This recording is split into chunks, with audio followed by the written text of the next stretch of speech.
बहुत ही powerful interview लिया है मिस्टर खेम सिंह जी का, फोर्ब्स में जिनका इंटरव्यू आया हुआ है। तो टीचर से इंश्योरेंस एजेंट कैसे बने वो बताइए आप। मैं फादर का क्लेम लेने इस अपनी ब्रांच में आया।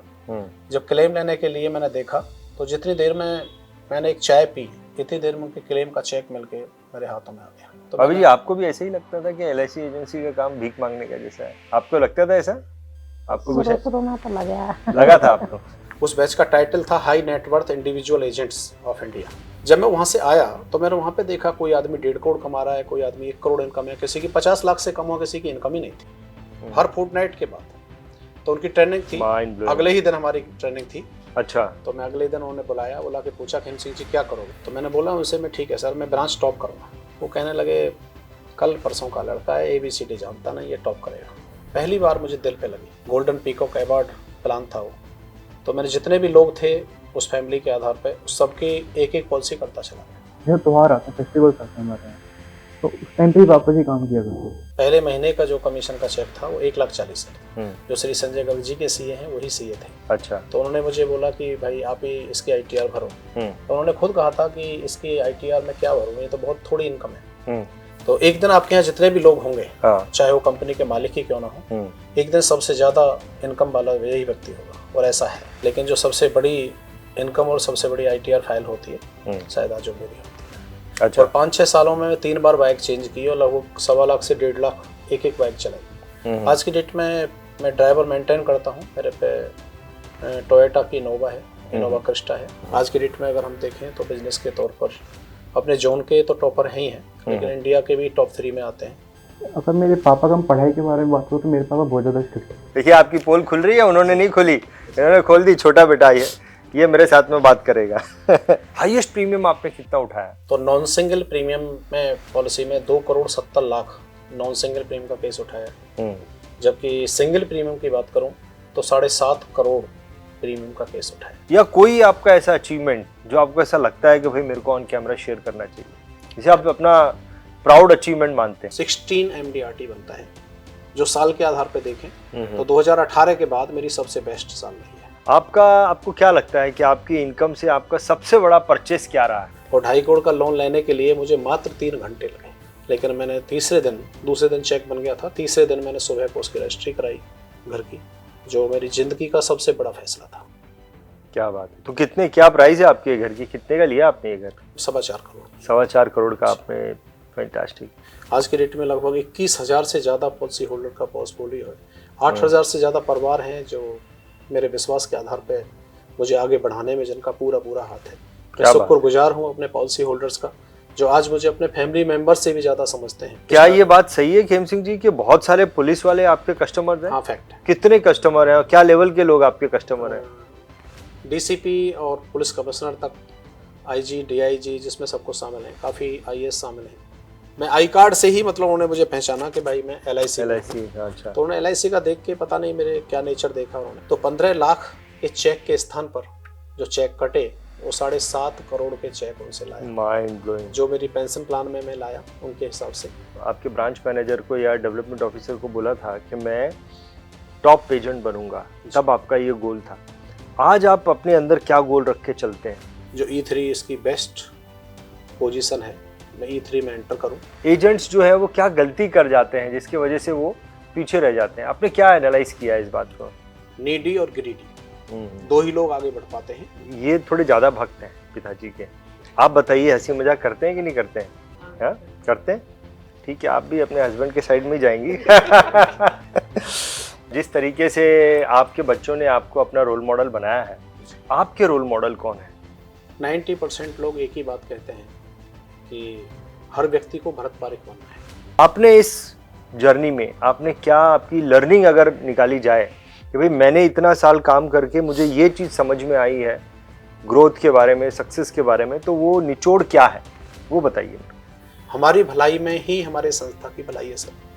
हम उसको हाईएस्ट क्वालिफिकेशन तक कंपटीशन को क्वालिफाई करें। अगर हम ऐसा करते हैं, ऐसा सोचते हैं, तो हर व्यक्ति जो जहाँ सोचता है वो वहाँ बन सकता है। 14 लाख में से टॉप 2 टॉप 3 में है, तो कुछ तो आपने कुछ जज किया, आपको लगा ऐसा कि ये बात है इनमें जो इनको आगे लेके जाती है? क्या लगता है? इन्फ्लुएंस करने की पावर। क्या बात। सामने वाले को आप कैसे इन्फ्लुएंस कर सकते हैं वो है। इन्होंने इन्फ्लुएंस करके रखा है सबको घर के अंदर। ओके दोस्तों, मेरे हाथ में फोर्ब्स की मैगजीन है, ये फोर्ब्स की मैगजीन है और फोर्ब्स की मैगजीन में मैं देख रहा हूँ LIC के one of the top insurance advisor mister Khem Singh को। आई डोंट नो, मैं इसको दिखाऊंगा आपको। तो फोर्ब्स की मैगजीन में LIC के टॉप इंश्योरेंस एडवाइजर, पूरे भारत देश में 2 इंश्योरेंस एडवाइजर का ही फोर्ब्स में नाम आया है और इस वीडियो में मैं आपको मिलाने वाला हूं इस इंश्योरेंस एडवाइजर से। इनका नाम मिस्टर खेम सिंह है। खेम सिंह जी के घर पे इस वक्त मैं हूं, उनकी लाइफ जर्नी पर मैं वीडियो बनाने वाला हूं। और खेम सिंह जी के करियर की शुरुआत होती है पुलिस की नौकरी से और हेल्थ ने उनका साथ नहीं दिया तो टीचर के प्रोफेशन में आए। लेकिन उनकी जिंदगी में बहुत बड़ा बदलाव तब आया जब वो LIC के बिजनेस में आए। जब किसी ने उन्हें LIC की एजेंसी दी, वो इनकी जिंदगी का सबसे बड़ा बदलाव था। और आज हम उनके घर पे आए हैं उनकी जीवनी का वीडियो बनाने के लिए। इस वीडियो में हम जानने वाले हैं कि ऐसी क्या खूबी है उनमें, ऐसे कौन कौन से काम किए उन्होंने जो उन्होंने इतना बड़ा ऊंचा शिखर हासिल किया कि फोर्ब्स में उनका नाम आया, फोर्ब्स में उनकी फोटो आई। चलिए मिलते हैं मिस्टर खेम सिंह जी से और उनकी जीवनी के बारे में जानते हैं। खेम सिंह जी, आपका बहुत बहुत स्वागत है BI TV में। नमस्कार। और देखिए, इस वीडियो की खासियत ये भी है कि उनका पूरा परिवार हमारे साथ में बैठा है। मैं इंट्रोडक्शन कराता हूँ, ये खेम सिंह जी हैं हमारे साथ में। ये इनकी धर्मपत्नी है रीता चौधरी। ये उनके लड़के हैं रोहित चौधरी। ये उनके छोटे लड़के हैं, ये बड़े लड़के हैं जो इनके साथ इंश्योरेंस का काम करते हैं, रोहित, देवेश।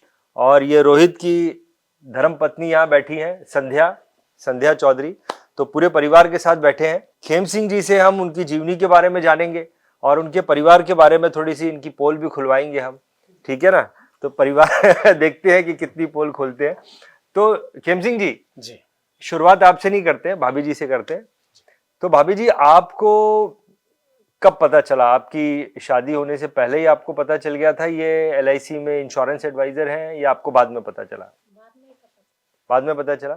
तो जब आप को जब न्योता आया खेम सिंह जी का, आपका लव मैरिज तो नहीं होगा, अरेंज मैरिज ही था। तो आपको क्या बताया था, ये क्या करते हैं? टीचर है, ये आपको बताया था। तो टीचर है, तो आपने एक टीचर से शादी की थी लेकिन तो बन गए LIC एजेंट। कितने साल ये आप शादी करके आए? तो टीचर कितने साल थे ये? 4 साढ़े 4 साल। 4 साढ़े 4 साल थे। उसके बाद में ये इंश्योरेंस के इसमें आ गए। तो आपको जब ये टीचर थे, तो टीचर तो एक अच्छा रेपुटेड काम है। इंश्योरेंस एजेंट तो वैसा नहीं है, सबके पीछे भागना पड़ता है। टीचर की तो सब रिस्पेक्ट करते हैं। तो आपको ऐसा कुछ लगा, अरे क्या इंश्योरेंस एजेंट बन गया, ऐसा कुछ लगा आपके मन में आया? ऐसा नहीं, ऐसा कुछ नहीं आया। चलिए, बहुत बढ़िया। खेम सिंह जी, इंश्योरेंस के बिजनेस में आने से पहले इतना तो मैंने हमारे दर्शकों को बता दिया कि आप जो है वो टीचर थे। पहले आप टीचर थे, उसके पहले आप पुलिस में थे और due to some health condition आप जो टीचर बने। तो टीचर से इंश्योरेंस एजेंट कैसे बने, वो बताइए आप। एक्चुअली क्या है, जो मेरा लाइफ है वो एक किसान के बेटे के रूप में, मैं ग्रेटर नोएडा में जेवर क्षेत्र के पास मेरा गांव है, छोटा सा जवा गांव है, मैं जहाँ से बिलोंग करता हूँ। मेरे जो फैमिली बैकग्राउंड है, किसान का बेटे के रूप में मैं ऑलरेडी अवेलेबल हूँ। अभी भी गाँव में मेरी प्रॉपर्टी है ऑलरेडी। तो वहाँ से क्या हुआ, अपनी शिक्षा पूरी करने के बाद, जैसे सभी लोग कहीं ना कहीं जॉब देखने के तलाश में बड़े शहरों की तरफ जाते हैं, उसी दरमियान, उसी कड़ी में मैं दिल्ली में आया। जॉब की तलाश में मैं दिल्ली आया था, तैयारी कर रहा था, SSC की तैयारी की। और उस समय SSC के थ्रू CPO करके होता है, सेंट्रल पुलिस ऑर्गेनाइजेशन, जिसमें मेरा सिलेक्शन हुआ CPO में हमारे यहाँ 5 पुलिसेस आती हैं, जिसमें CRPF, BSF, Delhi police, ITBP और SSB, अमूनी 5 पुलिस थी। तो इनके थ्रू जब मैं दिल्ली आया, तो दिल्ली आके मेरा सिलेक्शन हुआ और 105 सीरियल नंबर से मैंने उसको निकाला। पहले 100 बच्चे दिल्ली पुलिस में गए, जबकि आगे 300 बच्चों को BSF में जाना था। BSF क्योंकि 150 बच्चों के 2 ग्रुप बनाए गए। जब मैं पहले ग्रुप में गया तो 1 अक्टूबर से मेरी ज्वाइनिंग थी, 97 की बात है। लेकिन तब तक मेरा ज्वाइनिंग लेटर नहीं आया था। मैंने अचानक सितंबर के महीने में 13 सितंबर को मैंने अपने हर्निया का ऑपरेशन कराया। अच्छा। जब मैं यहाँ से गया तो टेकनपुर मेरी ज्वाइनिंग हुई। जब टेकनपुर गया तो वहाँ मेरे से पुराना जो बैच था वो ऑलरेडी ट्रेनिंग कर रहा था। जब हम अपने उसको देखा मैंने, तो देख के ऊपर के घाव मेरे भर गए थे ऑलरेडी ऑपरेशन के, लेकिन अंदर से मैं उस स्थिति में नहीं था कि मैं प्रॉपर ट्रेनिंग ले सकूं। तो मैंने वहाँ से उनसे एक्सटेंशन मांगा। एक्सटेंशन लेके जब मैं घर आया वापस कि भाई मैं दूसरे ग्रुप को ज्वाइनिंग कर लूँगा, तो भाइयों ने बोला कि ठीक है, अब जाने की ज़रूरत नहीं है, आप ऐसा करो बीएड करो और बीएड करके आप लोग दूसरे उसमें देखना, फिर अपने टीचिंग के उसमें देखना। ऐसा ही हुआ, बीएड करा, बीएड करके मैं ऑलरेडी टीचिंग के उसमें आया। लगभग 4.5-5 साल हुए थे, 5.5 साल के आसपास टाइम हुआ। 2003 में अगस्त के महीने में मेरे फादर एक्सपायर हुए। अच्छा। उन फादर का बीमा जो ये कौन से साल की बात है? ये 2003 की बात है। 2003 की बात है। 2003 में आप बीएसएफ में गए, वो कौन सा साल था? बीएस में 97 में गया। 97 में गए। 1 अक्टूबर से मेरे बैच की ज्वाइनिंग थी। अच्छा। Sub inspector BSF already. तो टीचिंग का काम आप 2003 तक आपका चालू ही था? स्टार्टिंग से जब 95 के बाद ही एक्चुअली मैं टीचिंग में आ गया था। पहले कोचिंग वगैरह वो कर रहा था। अच्छा, ओके। तो पहले से था, ऐसा नहीं है। उसके बाद काम बढ़ गया था, काफी बड़े लेवल पे था। जिस समय मैं एलआईसी की तरफ मुड़ा तो बाई चांस गया। अब वहां से जब वापस आया, बीएसएफ से जब वापस आए, वो कौन सा साल था? बीएसएफ से 97 में वापस आ गया। अच्छा, उसी वक्त आ गए थे? उसी वक्त आ गया। तो उसके बाद ही इमीडिएटली ट्रेनिंग ज्वाइनिंग की। ज्वाइनिंग करने के बाद फिर वहां से वापस आ गया। तो आते ही आपने जो है टीचिंग का प्रोफेशन चालू कर दिया? नहीं, पहले से था ऑलरेडी, 1.5 साल पहले से था ऑलरेडी। अच्छा, उसको कंटिन्यू किया आपने? जब मैं दिल्ली आया 95 में, तो तब मैं ऑलरेडी कोचिंग वगैरह दे रहा था। कोचिंग दे रहे थे? मैथ की, साइंस की मैं कोचिंग ऑलरेडी दे रहा था उस समय। अच्छा। बीएड मैंने बाद में किया। बीएड में करके मैं 2000 में बीएड करके पास आउट करके बाहर आया। उस समय भी कोचिंग वगैरह में दे रहा था। तभी दे रहे थे? हाँ, बीच में दे रहा था। अच्छा काम था कोचिंग का मेरा। लगभग उस समय 40-45 हजार की मेरी इनकम ऑलरेडी हो जाती थी। अच्छा। और 10 से 11 बैच मेरे पास ट्यूशन के थे ऑलरेडी। ओके। तभी मेरे टीचिंग की तरफ रुझान हुआ कि भाई मैं टीचिंग से अपने परिवार को पालूंगा। तो उस समय में इसलिए भी जॉब का मेन कारण ये भी था कि 5500 का उस समय पे स्केल हुआ करता था। जो सब इंस्पेक्टर था उसका 5500 का पे स्केल था। अच्छा। तो सैलरी अप्रोक्सीमेटली 10.5-11 हजार के आसपास सैलरी आती थी।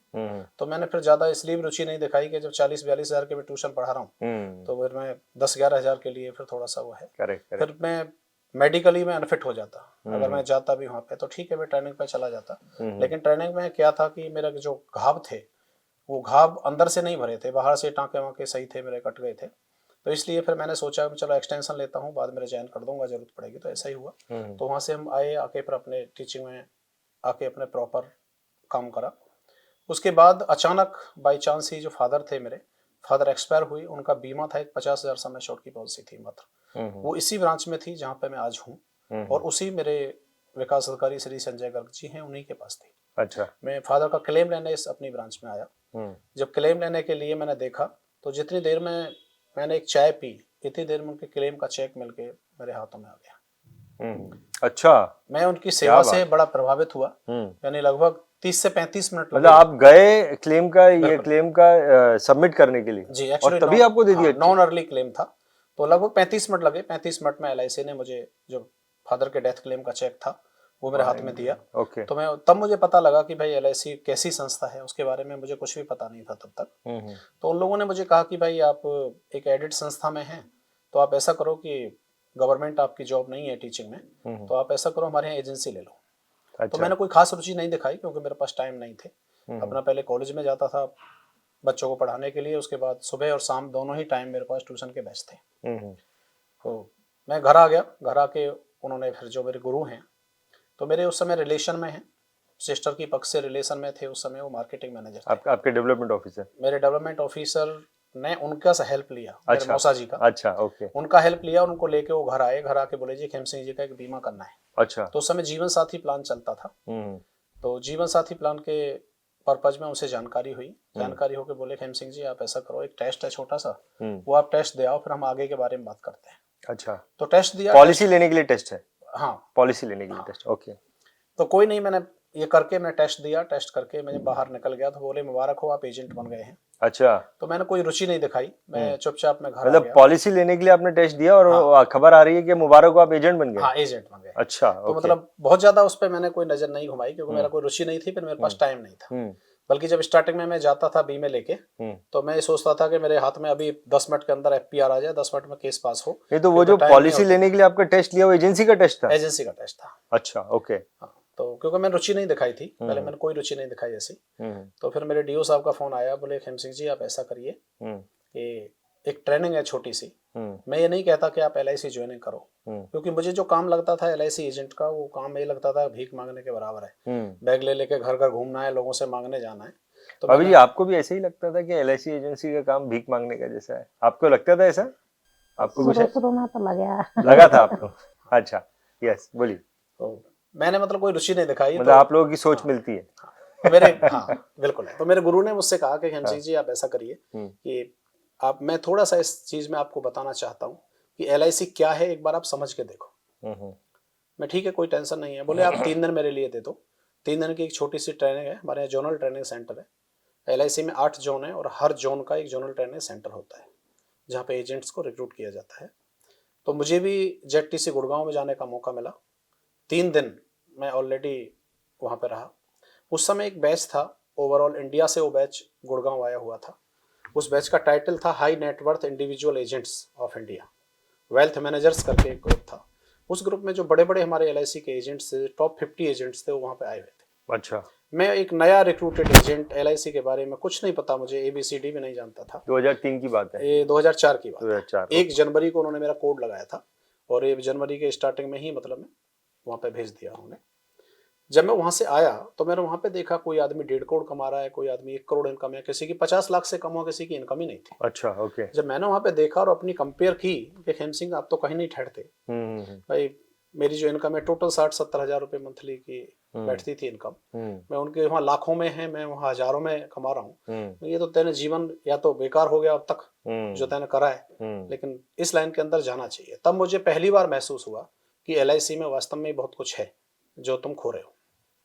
वहां से आए, वहां से आते ही जो मेरे विकास अधिकारी हैं, क्या नाम है उनका? श्री संजय गर्ग जी हैं, संजय गर्ग विकास अधिकारी हैं, आज की डेट में SB हैं। Okay. और जो मेरी टीम है वो पिछले 12 साल से ऑल इंडिया टॉपर है, निर्विरोध ऑल इंडिया टॉपर है। फैंटास्टिक। तो 12 उस समय उन्होंने कहा कि हेमसिंह जी मैं मीटिंग रख रहा हूँ, क्योंकि हमारी टीम की सबसे बड़ी विशेषता यही है कि हम हर फोर्टनाइट क्लोज होने के बाद वो मीट करते हैं। अपने एजेंट से मिलते हैं। उसमें मीट टुगेदर होता है, उसमें सभी एजेंट्स को ट्रेनिंग के तौर पे हम वहाँ आज भी पढ़ते हैं। उसी तरह जैसे एक टीचर और एक स्टूडेंट होता है, तो हमें टीचर की तरह ही वो हमारी प्रॉब्लम्स भी सुनते हैं और हमको पढ़ाते भी हैं हर फोर्टनाइट के बाद। तो उनकी ट्रेनिंग थी, अगले ही दिन हमारी ट्रेनिंग थी। अच्छा। तो मैं अगले दिन उन्होंने बुलाया, बोला कि पूछा हेमसिंह जी क्या करोगे, कुछ LIC के बारे में आपने समझा, कुछ जाना? तो मैंने बोला उनसे मैं ठीक है सर, मैं ब्रांच टॉप करूंगा। ओके। तो जो मेरे ग्रुप के लोग थे उस समय, उनके पास लगभग 150 एजेंट थे, उनकी जो स्ट्रेंथ थी। तो कुछ एजेंट जैसा एक नॉर्मल स्वभाव होता है, हमारे यहाँ टांग खिंचाई ज्यादा होती है, हमारी जो लाइन होती है उसमें टांग खिंचाई ज्यादा होती है। तो कुछ एजेंट उनमें ऐसे थे जो सीनियर थे मुझसे, वो कहने लगे कल परसों का लड़का है, ABCD जानता नहीं, ये टॉप करेगा। मतलब वही जैसे मजाक करते हैं, अपनी हंसी उड़ाते हैं, हंसी उड़ाने जैसा समझा। लेकिन जो मेरा स्टूडेंट लाइफ था वो भी टॉपर्स के रूप में रहा है। मैं अपना डिस्ट्रिक्ट टॉपर रहा हूँ, 10th का भी, 12th का भी। ओके। जो यूनिवर्सिटी है उस लेवल पे भी रनअप रहा हूँ मैंने उसका यूज भी किया। जब मैं वहां से आया तो बात पहली बार मुझे दिल पे लगी। अच्छा। और दिल पे लगी और मैंने ठाना कि चाहे कुछ हो जाए, 3 महीने का टाइम है मेरे पास, लेकिन मैं ब्रांच टॉप करूंगा। जो ब्रांच टॉप करते थे उस समय, आजकल वो इस दुनिया में नहीं है, लेट श्री वेद प्रकाश भाटिया, ओके, वो मेरी ही टीम में थे उस समय, वो ब्रांच टॉप करते थे। जब मैं 7 दिन के बाद ब्रांच में गया तो जितने मेरे यहाँ ट्यूशन के बच्चे पढ़ते थे, मैं सभी की फैमिली में गया और उनकी फैमिली में जितने मेंबर्स थे, उस समय बीमा गोल्ड नाम से हमारे पास एक पॉलिसी थी, गोल्डन पीकॉक अवार्ड प्लान था वो। तो मैंने जितने भी लोग थे उस फैमिली के आधार पर उस सबकी एक एक पॉलिसी करता चला गया। इस पे आता हूँ मैं, यहाँ पे थोड़ा सा जी मैं आपसे पूछता हूँ रोहित, आपके पिताजी आज की तारीख में जो है वो इंडिया के one of the top advisor है। आपको क्या लगता है कि इनमें ऐसी क्या खास बात है जो इनको आगे लेके जा रही? सर लगन है। हाँ? लगन है। ओके।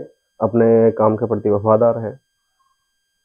यही सब चीज़ें हमें सीखने को मिलती है कि मैं अगर कहीं बाहर जाऊंगा तो मुझे जीरो से स्टार्ट करना पड़ेगा। जब हमारे पास क्लाइंट बेस इतना अच्छा है, क्यों ना मैं भी इस लाइन में आऊँ, क्योंकि मेरे को जीरो से स्टार्ट नहीं करना है। यही सब चीज़ें मेरे को सीखने को मिलती है। देवेश, आपसे पूछूंगा, देवेश आप जो है वो छोटे लड़के हैं, आपको क्या लगता है, आपने किस हिसाब से इनको जज किया? आपको लगता है कि ये इनमें कुछ अलग बात है, ये खास बात है, मैंने देखा है? क्या देखा है जब मैं छोटा था तो जब त्योहार आते हैं, फेस्टिवल्स आते हैं हमारे यहाँ, तो उस टाइम पे ही पापा जी काम किया करते थे। अच्छा, फेस्टिवल में भी लगे रहते थे? हाँ जी। ओके। जब मैं आसपास देखता था कि जैसे हमारे जो पड़ोसी होते हैं वहाँ पे तो उनकी छुट्टी हुआ करती थी, तो उस टाइम पे मैं सोचता था कि आखिर त्योहारों में पापा जी काम क्यों करते हैं। तो मुझे उसके बाद आगे जब समझ में आता है कि हमें कॉन्स्टेंटली किसी काम में लगते रहना चाहिए बिना सोचे समझे। जैसे हमें कोई अचीवमेंट मिलती है तो उसको हम सेलिब्रेशन करते हैं, तो जब टाइम पीरियड उसमें बिताते हैं, तो जैसे हमने अब इम्प्रूवमेंट करी थी वहाँ पर, तो सेलिब्रेशन में हमारी इम्प्रूवमेंट भी दिख जाती है। जैसे हमारा जो हम ह्यूमन लाइफ की बात करें तो नॉर्मल डिस्ट्रीब्यूशन को फॉलो करता है, हमें कोशिश करनी चाहिए हमारा कांस्टेंट चलता रहे। बहुत बढ़िया। जो हार्डवर्क है और जो हमारा टाइम है वो कांस्टेंट ही चलता रहे।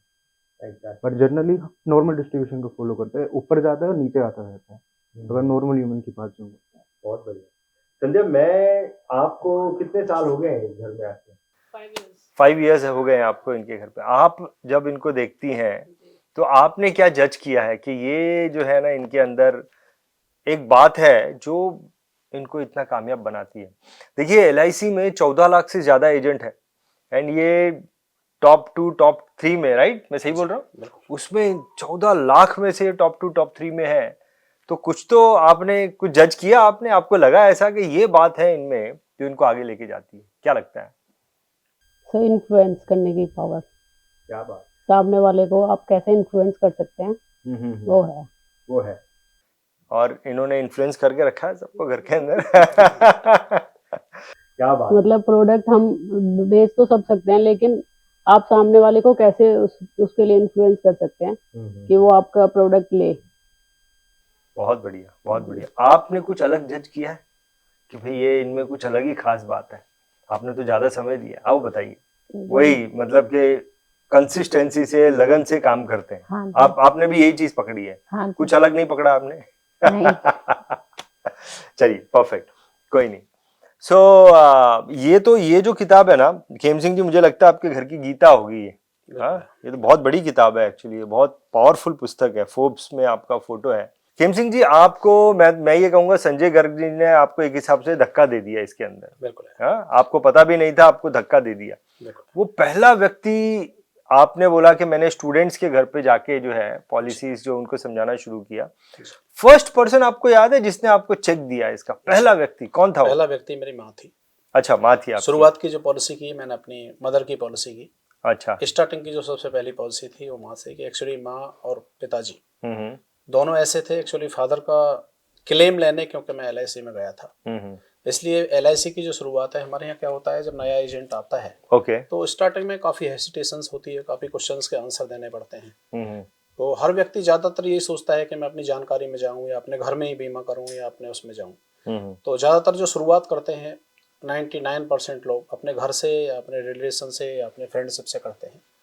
तो मेरे लिए जो मेरी माँ और पिताजी का जो स्थान था वो एक बहुत बड़े आदर्श रहे मेरी ज़िंदगी में। माँ का जो स्थान है वो बहुत ज़्यादा रहा है, क्योंकि मैं एक गरीब किसान के घर से मैं पैदा हुआ। तो मैंने अपने माँ बाप को, आपके पिताजी खेती करते थे? खेती करते, किसान थे। ओके। तो मैंने अपने माँ बाप को स्ट्रगल करते हुए देखा है। तो अमूमन नॉमिनी मैं था अपने पिताजी की पॉलिसी में, लेकिन जब पहली पॉलिसी आई तो मैं उस समय जब पहला क्लेम आया तब मैंने LIC के महत्व को समझा। और सबसे जो पहली पॉलिसी थी तो मदर ने ही मुझको मोटिवेट किया कि बेटा पहला जो चेक है, जो पहला फॉर्म है, मुझे आज भी याद है कि जो पहले वाला जो प्रीमियम का जो चेक था, क्या चेक था? ऑलरेडी 6500 रुपए का चेक था। 65, 6500। तो वो टाइम पे बड़ा ही होगा ना? हाँ, उस टाइम जब शुरुआत थी जब बड़ा था बिल्कुल, क्योंकि आज के डेट में देखें तो ये मतलब मल्टीपल्स में हजारों गुने तक जाता है। लेकिन उस टाइम मेरे पास ये बहुत बड़ी अमाउंट थी और माँ का आशीर्वाद मिला। और माँ का इतना बड़ा आशीर्वाद मुझे मिला कि जो पहली साल, जैसा मैंने बताया, जब 3 महीने के बाद क्लोज हुआ तो ब्रांच में 365 पॉलिसी करके 3 महीने में मैं नंबर 1 था। और मिस्टर वेद प्रकाश भाटिया जो ब्रांच को टॉप करते थे वो नंबर 2 थे, उनकी 356 पॉलिसी थी। क्या बात। तो ये बहुत बड़ी बात थी। और जब स्टार्टिंग में मैं गया 7 दिन के बाद, एजेंसी मेरी फर्स्ट उसकी थी, 3 दिन में ट्रेनिंग में रहा। तो जब सेकंड वीक में जनवरी के में गया, पहली बार जब ब्रांच विजिट किया तो 101 पॉलिसी से मैंने ब्रांच विजिट किया। उस समय मेरी एसडीएम थी श्रीमती देवाश्री वर्मा। तो उन्होंने गोल्ड कॉइन, 1 ग्राम का गोल्ड कॉइन से मुझे वो किया। जैसे लोग कहते हैं कि मैं गोल्ड मेडलिस्ट हूँ, हमारे यहाँ गोल्ड मेडल कुछ नहीं होता, LIC में कुछ नहीं होता। वो ज़्यादातर होता क्या है कि सीनियर ऑफिसर्स जो हैं वो गोल्ड कॉइन्स के कंपटीशंस आते रहते हैं, या मोटिवेट करने के लिए वो अपनी तरफ से 1 आध ग्राम का कॉइन वगैरह उसे दे देते हैं, तो उसको गोल्ड मेडलिस्ट बोल देते हैं। पहले कस्टमर कौन था जो अननोन व्यक्ति था, आप उसके पास गए, उसको कन्विंस करना पड़ा, वो बताइए। पहला व्यक्ति माताजी के बाद जो पहला व्यक्ति था वो कौन था? मेरे पॉलिसी होल्डर के रूप में जो स्टूडेंट थे उनके फादर थे। नाम उनका याद है आपको? हाँ, नाम याद है, बिल्कुल है। बताइए उनका नाम। आजकल लेट हैं वो, श्री शिवदत्त शर्मा थे। शिवदत्त शर्मा। हाँ। और क्या आपने, उन्होंने प्रीमियम क्या दिया था आपको? जो प्रीमियम दिया था उन्होंने वो 8400 रुपए का प्रीमियम दिया था, जीवन साथी प्लान लिया था। क्या बात है, पहली पॉलिसी जो अच्छा प्रीमियम मिला आपको। हाँ, घर से भी बड़ा प्रीमियम मिला आपको। पहले महीने का जो चेक आया था कमीशन का, वो क्या अमाउंट था? पहले महीने का जो कमीशन का चेक था वो 1,40,000 था। क्या बात है, बहुत बढ़िया। उस समय ऑलरेडी जब मैंने देखा उसका, क्योंकि मेरी इनकम थी उस समय अप्रोक्सीमेटली दोनों तरफ से मिला के लगभग 80,000 के आसपास। अच्छा। तो जब 1,40,000 का जो चेक आया, जो कमीशन था, और वो भी लगभग दोनों फोर्टनाइट का मिला के था, तो मुझे बहुत ऐसा लगा कि भाई जो मैंने आज तक कमाया है, यानी उसके 1.5 गुने से ज्यादा इनकम मेरी स्टार्टिंग में है। इसका मतलब इस क्षेत्र में जरूर कोई ताकत है। क्योंकि जब पहली ITR फाइल की गई तो मेरे भी CA वही थे जो मेरे विकास अधिकारी हैं, जो श्री संजय गर्ग जी के CA हैं, वही CA थे। अच्छा। तो उन्होंने मुझे बोला कि भाई आप ही इसकी ITR भरो। तो उन्होंने खुद कहा था कि इसकी ITR में क्या भरूं, ये तो बहुत थोड़ी इनकम है। तो गर्ग साहब ने कहा था, सर मैं आज वायदा करता हूँ कि एक दिन जिस बच्चे के लिए आज आप ये कह रहे हो कि आपकी जो इनकम है वो बहुत कम है, इनका क्या ITR फाइल करना है, तो एक दिन आपके यहाँ जितने भी लोग होंगे, चाहे वो कंपनी के मालिक ही क्यों ना हो, एक दिन सबसे ज्यादा इनकम वाला यही व्यक्ति होगा। और ऐसा है, आज ऐसा है। पिछले 4 साल में अगर हम देखें तो जो मेरे CA हैं उनके यहाँ पर जितने भी लोग, चाहे वो कंपनी ओनर हैं, उनके यहाँ काफी क्लाइंट बेस है, लेकिन जो सबसे बड़ी इनकम और सबसे बड़ी ITR फाइल होती है शायद आज जो मेरी होती है। फैंटास्टिक, बहुत बढ़िया, बहुत बढ़िया। आपका, मैं ना शुरुआती दिनों का, देखिए आज आपका एक स्टेटस है, एक अलग तरीके का आपका, इतना बढ़िया घर है आपका, इतना बड़ा घर है, आपकी जो गाड़ी होगी वो है, वो मैं पूछूंगा आपसे। और ये जो स्टेटस है आज का, जब आपने शुरू किया उस वक्त तो ऐसा स्टेटस नहीं होगा, over the period of time आपने बनाया है। तो शुरुआती दिनों में आप किस लेवल पे काम करते थे, किस तरीके से लोगों से जाके मिलते थे, उसके बारे में थोड़ा बताइए। स्टार्टिंग में जो मेरे पास थी एक यामाहा की लेवेरो करके बाइक आती थी। अच्छा, बाइक में आप काम करते थे। स्टार्टिंग में जो संघर्ष भरा जो जीवन रहा, स्टार्टिंग के जो 5-6 साल रहे, बहुत संघर्ष भरे रहे थे। अच्छा। और 5-6 सालों में 3 बार बाइक चेंज की और लगभग 1.25 लाख से 1.5 लाख एक बाइक चलाई। अच्छा, ओके। मतलब अमूमन वो बहुत ज्यादा कठिन परिश्रम का साल था, क्यों कस्टमर्स को ढूंढना, तलाश करना, उसको इंश्योर के हिसाब से फिर आगे बढ़ना, आपको वो बड़ा मेहनत का काम होता है। आज की डेट में मैं ड्राइवर मेंटेन करता हूँ, मेरे पे टोयोटा की इनोवा है, इनोवा क्रिस्टा है गाड़ी ऑलरेडी, जिसको मैं प्रॉपर मेंटेन करता हूँ। मेरी लाइफ का एक पार्ट है, क्योंकि बहुत टाइम मेरा गाड़ी में बीतता है। और आज की डेट में एक मिनी ऑफिस की तरह मैं अपनी गाड़ी को यूज करता हूँ, क्योंकि सुबह का टाइम अक्सर 9 बजे का होता है घर से निकलने का, और आने का भी जो टाइम है रात के 9 या 10 बजे का होता है। तो ज़्यादातर टाइम मेरा फील्ड में होता है। लगभग अपनी जो ब्रांच में या जो ऑफिस में जाता हूँ, वो लगभग 1 घंटे 1.5 घंटे के लिए मात्र ऑफिस में जाता हूँ। पर्सनल ऑफिस में भी अगर जाऊँगा तो इतना ही टाइम रहेगा हार्डली। फील्ड में ज़्यादा टाइम गुजरता है, क्योंकि मैंने अपने आप को पूरी तरह से न्यू बिजनेस के लिए समर्पित करा हुआ है। आज की डेट में अगर हम देखें तो बिजनेस के तौर पर अपने जोन के तो टॉपर हैं ही हैं, लेकिन इंडिया के भी टॉप 3 में आते हैं। हमारे यहाँ WRP का कंसेप्ट है इस साल का, जो LIC का अपना नारा है। मैं WRP में अगर बेटे के प्रीमियम को ऐड करता हूँ तो मैं ऑल इंडिया नंबर 1 हूँ। लगभग 6.25 करोड़ WRP है आज की डेट में हमारा। क्या बात। और अगर मैं इंडिविजुअल तौर पे देखता हूँ WRP में, तो इंडिया में नंबर 2 पे हूँ करंटली WRP में। जो प्रीमियम बेस होता है हमारा, जिसमें सिंगल का 10% और नॉन सिंगल का 100% होता है फिलहाल। पिछले लगभग 10 साल के पीरियड में 2017 से लेकर 2019, यानी 17, 18, 19 2 साल ऐसी आई जिसमें मैं प्रीमियम के तौर पे ऑल इंडिया नंबर 1 रहा। अदरवाइज टॉप 3 में लगभग पोजीशन होती है अभी भी। क्या बात है, क्या बात। 14 लाख से ज्यादा इंश्योरेंस एजेंट हैं, और हम उस व्यक्ति के साथ बैठे हैं जो टॉप 3 में आते हैं, और एक क्राइटेरिया में टॉप 1 में भी आते हैं। मैं रोहित आपसे पूछना चाहता हूँ, पकौड़े की ये जो वीडियो है, इसका नाम आप पकौड़े पे चर्चा भी कैसे कर सकते हैं। बहुत ही स्पेशल पकौड़े खेम सिंह जी ने मंगाए हैं, पनीर पकौड़े हैं ये। तो पकौड़े खाते खाते बात कर ले। खेम सिंह जी, बढ़िया पकौड़े आपने बनाए। मैं ना रोहित आपसे पूछना चाहता हूँ, क्योंकि आप बड़े लड़के हैं और जनरली क्या होता है, जो बड़ा लड़का होता है ना उसको थोड़ी सी पिटाई उटाई थोड़ी ज्यादा पड़ती है। आप अपने पिताजी को कैसे, मतलब स्ट्रिक्ट फादर बोलेंगे या कि बिना डांटने वाले फादर हैं, कैसे कैसे आप डिस्क्राइब करेंगे? सर अभी बहुत ज़्यादा कॉर्पोरेशन, जहाँ पे मेरे को प्रॉब्लम होती है मेरे फादर हमेशा साथ देते हैं। नहीं तो आप स्ट्रिक्ट नहीं देखते हैं, स्ट्रिक्ट फादर हैं, करना है तो करना है, या फिर एकदम सॉफ्ट, एकदम? मेरे गुरु है। आपके गुरु हैं, ठीक है, लेकिन गुरु हमेशा स्ट्रिक्ट होते हैं, तो आप गुरु बोल रहे हैं मतलब आप बोल रहे हैं कि स्ट्रिक्ट फादर है, ऐसा? जहाँ जैसे आपको जरूरत पड़ती है वहाँ पे आपको होना पड़ता है। चलिए ठीक है। देवेश आपसे पूछता हूँ, देखिए जो छोटा बच्चा होता है उसको पैम्परिंग थोड़ी ज्यादा मिलती है, लेकिन आप अपने फादर को कैसे डिस्क्राइब करना चाहोगे? वैसे आप पढ़ाई में आप आईआईटी मद्रास से पढ़ाई कर रहे हो ना, आईआईटी में पहुंचना भी बहुत बड़ी बात है, तो हमारे तो दिमाग में भी नहीं आई ये बात कभी आईआईटी। तो आप छोटे बच्चे हो, राइट? तो छोटे बच्चे जनरली पैम्परिंग होते हैं, आप कैसे डिस्क्राइब करोगे? आपके पिताजी स्ट्रिक्ट हैं या बहुत लाड़ प्यार करने वाले हैं, या आपको बहुत पैम्परिंग किया है इन्होंने? थोड़ा सा बताइए अपने पिताजी के बारे में। अगर मेरे पापा का हम पढ़ाई के बारे में बात करूँ तो मेरे पापा बहुत ज़्यादा स्ट्रिक्ट है। हाँ जी, मगर लाइफ में तो मेरे पापा ने हमेशा मुझे प्यार दिया। और मतलब ये उन्होंने ही बोला आईआईटी मद्रास में जाना है या आपकी खुद की इच्छा थी? ये मेरी खुद की इच्छा। आपकी खुद की इच्छा थी, तो उन्होंने स्ट्रिक्टली जो है आप दोनों भाइयों को लाइन में रखा है पढ़ाई में एकदम आगे। देखिए आपकी पोल खुल रही है, उन्होंने नहीं खोली, इन्होंने खोल दी। छोटा बेटा ये मेरे साथ में बात करेगा। तो खेम सिंह जी आपसे ये जानना चाहता हूँ, आपको भी कुछ पोल खोलनी है इनकी ये मामले में? आपको क्या लगता है ये स्ट्रिक्ट है ससुर या नहीं? स्ट्रिक्ट नहीं है, सही। हाँ, आप मतलब वीडियो में ऐसा बोल रही हैं या फिर सच में आप बोल रही हैं?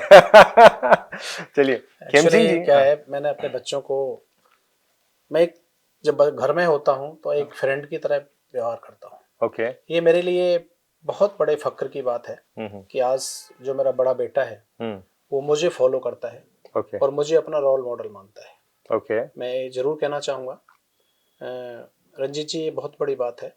आपके टीवी चैनल्स पे बताते हुए मुझे बहुत फक्र हो रहा है कि मैं उस इंसान को सबसे बड़ा महान मानता हूँ जिस इंसान की आने वाली जनरेशन में, जिसके बच्चे आपको रोल मॉडल मान के और रोल मॉडल के रूप में आपको फॉलो करें और वो ऐसा बनना चाहें जैसा कि आप हैं। बहुत बड़ी फक्र महसूस होता है, बहुत बड़ी बात, क्योंकि बहुत कम लोग ऐसे होते हैं कि लाइन अलग होने के बावजूद, ये एक सीए के स्टूडेंट रहे, मेरी बिटिया है जो बहुरानी है, मैंने आज तक उनको बहुरानी नहीं समझता, मैं बेटी की तरह मानता हूँ और अपने बच्चों को भी 3 बच्चे मानता हूँ बराबर। जहाँ मुझे ज़रूरत होती है परिवार में, ठीक है, घर का मुखिया होने के कारण हर तरह होना पड़ता है, लेकिन मैं कभी भी स्ट्रिक्ट वे में आज तक मैं बच्चों से पेश नहीं आता हूँ। बच्चों को मैं अपने फ्रेंड की तरह ही सब पूरा परिवार मेरा रखता है। इतना बड़ा मेरा परिवार नहीं है, क्योंकि आज अगर मान लो मैं यहाँ पर हूँ तो इसमें बहुत कुछ रोल मेरी बिटिया का है, बहुत बड़ा रोल मेरी वाइफ का है और बहुत बड़ा रोल मेरे बच्चों का है। क्योंकि जहाँ पे ऐसा नहीं है, अगर मान लो बच्चे अपनी तरह मुझे लेके चलते तो हो सकता है कि आज मैं यहाँ पे नहीं होता, लेकिन मेरे टाइम निकालने से मैं फील्ड में पूरी तरह टाइम नहीं दे पाता। मेरे बच्चे इतने ही कोऑपरेटिव हैं, इतना ही मेरा साथ देते हैं जितनी मुझे जरूरत होती है। ऐसा नहीं है मैं छुट्टी के लिए कोई भी दिन निर्धारित नहीं करता हूँ, लेकिन जब भी मेरे फैमिली के हिसाब से काम होता है तो एक निश्चित समय निर्धारित किया हुआ है मैंने। जब मैं घर से निकलूंगा तो पूरी तरह से समर्पित हूँ अपने काम के लिए, और जब शाम को घर आऊंगा तो घर आके फिर ऐसा नहीं है कस्टमर के फोन तब भी उठेंगे, लेकिन घर आके पूरी तरह परिवार के लिए समर्पित होता हूँ। अगर परिवार को कहीं जाना है, कहीं घूमना है, कहीं निकलना है तो पूरे परिवार के साथ मैं खुद जाता हूँ, टाइमिंग होता है बहुत। खेम सिंह जी, जब आपने काम शुरू किया, अभी तो आप बहुत मैच्योर्ड हो गए हैं, आपको कस्टमर की पूरी समझ आ गई है कि क्या बात करनी है, कैसे बिजनेस को क्लोज करना है। शुरुआती दिनों में आपको क्या लगता है, अब पीछे मुड़ के देखे तो शुरुआती दिनों में जब मैं काम करता था तो ये कुछ गलतियां कर जाता था जिससे मेरी डील जो है वो क्लोज नहीं होती थी, वो कुछ आपको याद आता है? कि जहाँ एक आम एजेंट का 10% सक्सेसफुल रेशो होता है, मेरा शुरुआत में सक्सेसफुल रेशो 60% से शुरू हुआ, जो कि बहुत बड़ा होता है। क्योंकि मैं कभी भी कोई प्लान बेचने के लिए किस कस्टमर को नहीं जाता, मैंने जो शुरू से जो मेरी नींव पड़ी, कोई ऐसी चीज जो आपने इम्प्रूव की, आपको ऐसा लगता है कि ये चीज मैंने इम्प्रूव की? बिल्कुल पड़ी। स्टार्टिंग में जब मैं कोई भी चीज बनाता था तो उसकी फैमिली बैकग्राउंड को देख के उसकी नीड को एनालाइज करता था। आज की डेट में क्या हुआ है कि उसकी रिक्वायरमेंट भी साथ ली है मैंने, और रिक्वायरमेंट साथ लेके उसकी नीड को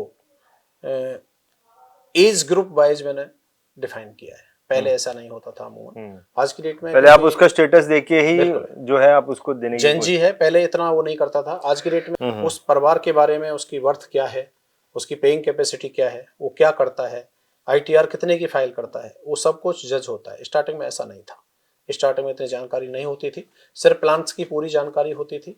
नीड बेस्ड बिजनेस में पहले भी करता था, आज भी करता हूँ, लेकिन दोनों में डिफरेंस हुआ है कि पहले इतनी तैयारी के साथ नहीं जाता था जितना कि आज मैं पूरी तैयारी के साथ जाता हूँ। और ये भी है कि आज की डेट में लगभग 100% जो मेरा सक्सेसफुल रेशो है 100% विजिट का, वो 100% है, क्या बात? जो कि बहुत बड़ा मायने रखता है। क्योंकि मेरे यहाँ क्या है, जो पैरेलल स्टाफ है, मेरे यहाँ 3 तरह से बिजनेस होता है। एक होता है रेफरल का बिजनेस।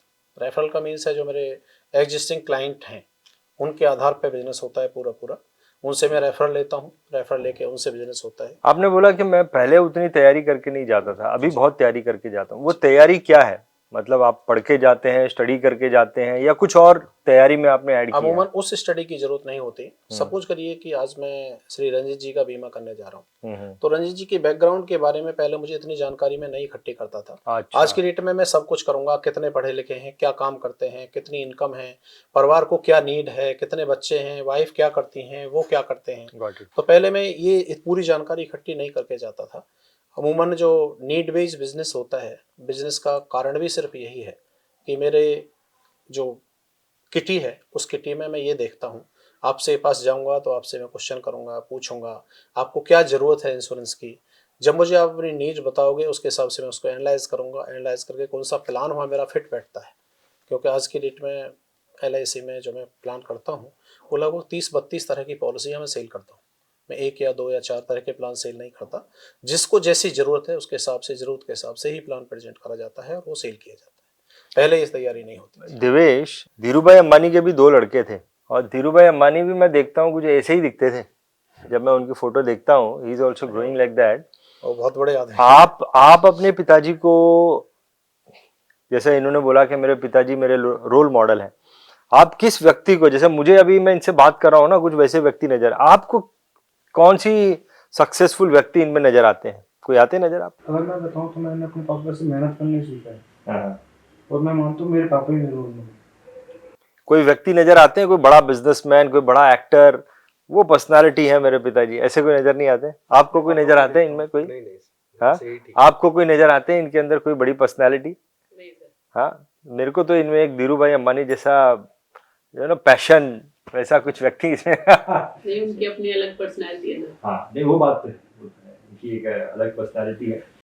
आपका एक चीज जानना चाहूंगा, आपका हाईएस्ट जो प्रीमियम रहा है, कोई आप बताना चाहोगे कि ये मेरा जो प्रीमियम है अभी तक, मैंने जो आपकी पहली पॉलिसी जो है जो बाहर से मिली थी, उसमें आपको कुछ 8,000 रुपये प्रीमियम आया था, हाईएस्ट प्रीमियम आपने कितना उठाया? तो नॉन सिंगल प्रीमियम में पॉलिसी में 2,70,00,000 नॉन सिंगल प्रीमियम का केस उठाया। जबकि सिंगल प्रीमियम की बात करूं तो 7.5 करोड़ प्रीमियम का केस उठाया। 2,70,00,000 रेगुलर प्रीमियम आपने उठाया? क्या बात है। और सिंगल प्रीमियम में आपने बोला 8 crore? 7.5 crore. 7.5 crore single policy 7.5 crore single policy आपने उठाई है। फैंटास्टिक। आपने एक चीज तो ये भी बताई कि आप शुरुआती दिनों में ब्रांच के, आपने जो बोला कि मैं टॉपर बनूंगा, आप बन गए, और फिर आज आप एलाइट क्लब मेंबर हैं।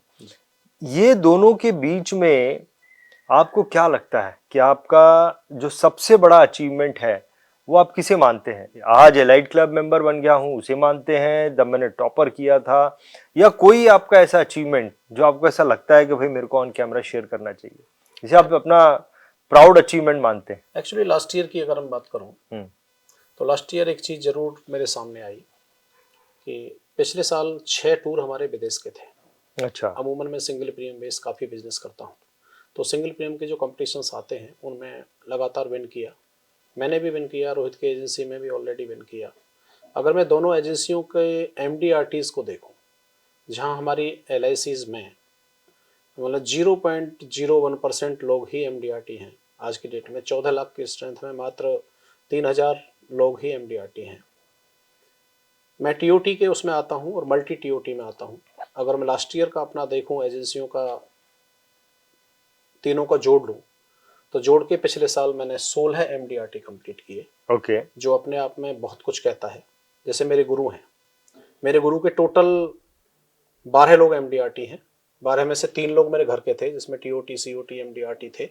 अगर मैं 12 की टोटल स्ट्रेंथ देखूं अपने गुरु की टीम की, जबकि लगभग 250 लोग मेरी टीम में हैं अपनी ब्रांच में। ओके। ब्रांच में और किसी भी डेवलपमेंट ऑफिसर्स के लोग इस साल जो लास्ट ईयर ख़त्म हुई है 31 दिसंबर को, इसमें ब्रांच में और कोई ना MDRT था, ना COT था, ना TOT था। जबकि ब्रांच में हम 2 लोग TOT थे। रोहित अकेला पूरी ब्रांच में COT है। मेरी वाइफ MDRT के उसमें आती है ऑलरेडी। तो अगर मैं तीनों को जोड़ के देखूं, तीनों का टोटल करूं तो 16 MDRT बनता है। जो साल के आधार पे देखें तो 2018 के बाद मेरी सबसे बेस्ट साल रही है। क्योंकि 2018 ऐसा था जिसमें 21 MDRT के बराबर मेरा बिजनेस हुआ था ऑलरेडी।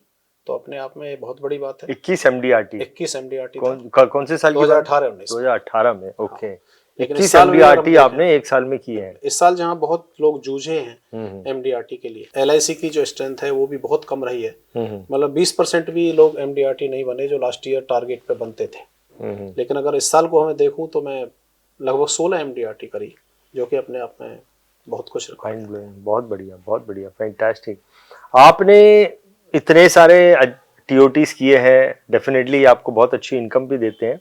आपको क्या लगता है कि आपकी इनकम से आपका सबसे बड़ा परचेस क्या रहा है, वो भी मुझे बताइए।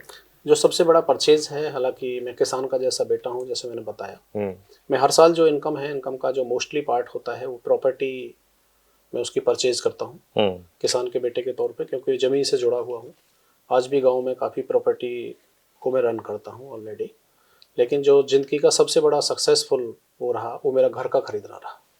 घर का खरीदना? यही घर जिसमें बैठे हैं आज आप, ये 2018 में लिया गया। 2 नवंबर को मैंने परचेज किया। 2 नवंबर को। और ये सबसे बड़ी बात थी, मैं इसके लिए जो अपनी माँ भी मानता हूँ, सब कुछ मानता हूँ। मैं LIC का शुक्रगुजार रहूँगा, आजीवन शुक्रगुजार रहूँगा कि मेरे खाते में मात्र 25 लाख रुपए थे। और 25 लाख रुपए होने के बाद मैंने करोड़ों का सौदा किया। और वो करोड़ों का सौदा, सबसे बड़ी बात थी कि मात्र 48 घंटे के अंदर उसका श्रेय LIC को जाता है। कि LIC से मैंने लोन लिया और 2.5 करोड़ का लगभग लोन लिया मैंने उस समय। और 2.5 करोड़ का लोन लेने के लिए मुझे मात्र 3 घंटे लगे। अच्छा। मतलब RM मेरे खुद ऑफिस विजिट करी, मेरी खुद की विजिट करी उन्होंने। और उन्होंने यही कहा कि मैं, फक्र की बात है कि मैं खेम सिंह को लोन दे रहा हूँ। क्या बात तो 2.5 करोड़ का लोन लेने के लिए उन्होंने सिर्फ हार्डली 2 से 2.5 घंटा लगा। और अगले दिन चेक लेके वो मेरे सामने रजिस्ट्री के टाइम पे थे। और जो मेरे ओनर थे प्रॉपर्टी के, उन्होंने भी कहा कि भाई इतनी जल्दी लोन मैंने आज तक कहीं नहीं देखा, कि जहाँ एक ही दिन में मतलब सब कुछ हो गया हो, लीगल वगैरह भी सब कुछ चेक करना है, दूसरी भी चीज़ होती है जो चेक करा जाता है। लेकिन मैंने दूसरे दिन चेक बन गया था। तीसरे दिन मैंने सुबह को उसकी रजिस्ट्री कराई घर की, जो मेरी ज़िंदगी का सबसे बड़ा फैसला था। क्या बात है। तो क्या प्राइस है आपके घर की, कितने का लिया आपने ये घर? करंट में जो कॉस्ट है अप्रोक्सीमेटली 7 करोड़ के आसपास होगी। नहीं, जब आपने लिया तब उस टाइम में 4.25 करोड़। 4.25 करोड़ का आपने, फैंटास्टिक। मतलब एक इंश्योरेंस एजेंट को बहुत मोटिवेशन मिलेगा कि भैया देखिए इतना ग्रोथ हासिल किया जा सकता है। आपने बहुत सारे जो है अचीवमेंट्स हासिल किए हैं खेम सिंह जी, लेकिन मैं आपका ज़िंदगी का उस पॉइंट के बारे में जानना चाहता हूँ जहाँ पे आपको ऐसा लगता है कि ये मेरा लाइफ का सबसे ज़्यादा स्ट्रगल वाला पीरियड था। Lowest point of your life, highest point के बारे में आपने बताया, लोवेस्ट पॉइंट जहाँ पे आप स्ट्रगल कर रहे थे।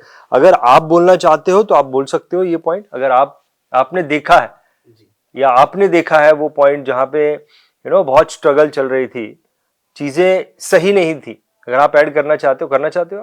नहीं, मैं बाद में ऐड करूंगा। आप करना चाहते हो? नहीं, मैं जब आई तो सब अच्छा था। सब अच्छा ही था। आपको कुछ ऐसा याद?